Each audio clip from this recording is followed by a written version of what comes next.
Pitt Street Mall, hello.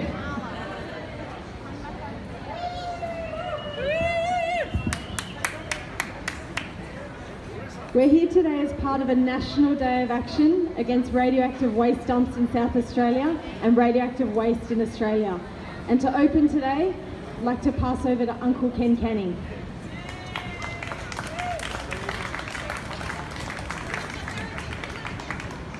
Thank you.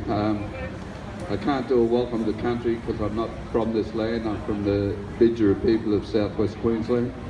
I've lived here for many years, but I'll do an acknowledgement, and I do acknowledge the Gadigal people of the Eora Nation, but I pay respects to all the ancestors past and present. And rather than just acknowledge, we've got to remember what happened in this land.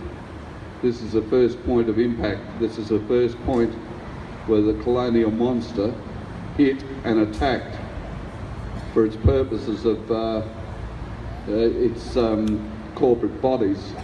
They always said they wanted to make a penal colony. The reason they selected this land was for trading purposes. Again, it was for the corporate bodies of that time to make more money. It was a financial decision that caused the invasion of our countries. And we have to respect all the people who fought on this land and all across the country. Every single nation has never been ceded. Every single nation.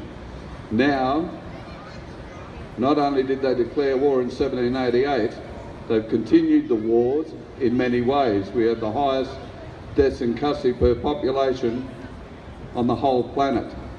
We have the highest rate of children being stolen on the whole planet. We have the highest imprisonment rates on the whole planet.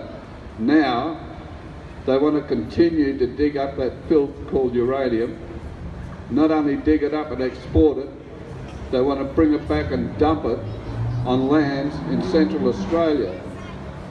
This is Maralinga all over again, only a slow processing death.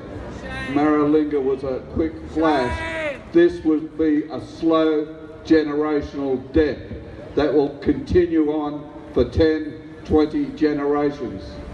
And they do not care. We're not dealing with a government that says we'll put stuff where it can't hurt anybody.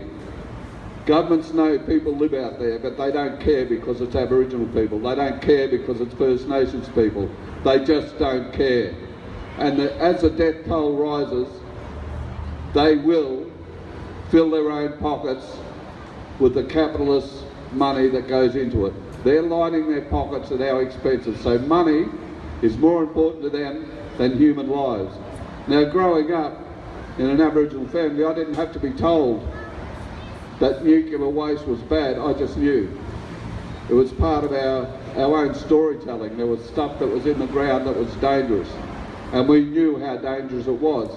We didn't have scientists doing examinations on it. We just had old people telling us stories.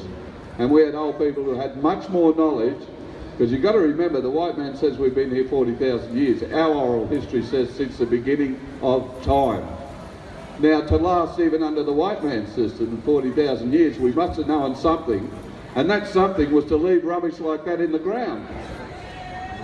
To leave it in the ground. Look what's happened worldwide in Japan, Chernobyl, everywhere you go where the filth has been exported.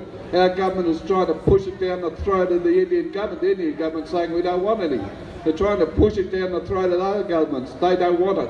All our government wants to do is dig it up and make a magic dollar, and they don't give two stuffs who's dead in the meantime. Then they want to bring it back, and again they want to put it on traditional lands. This is not good enough.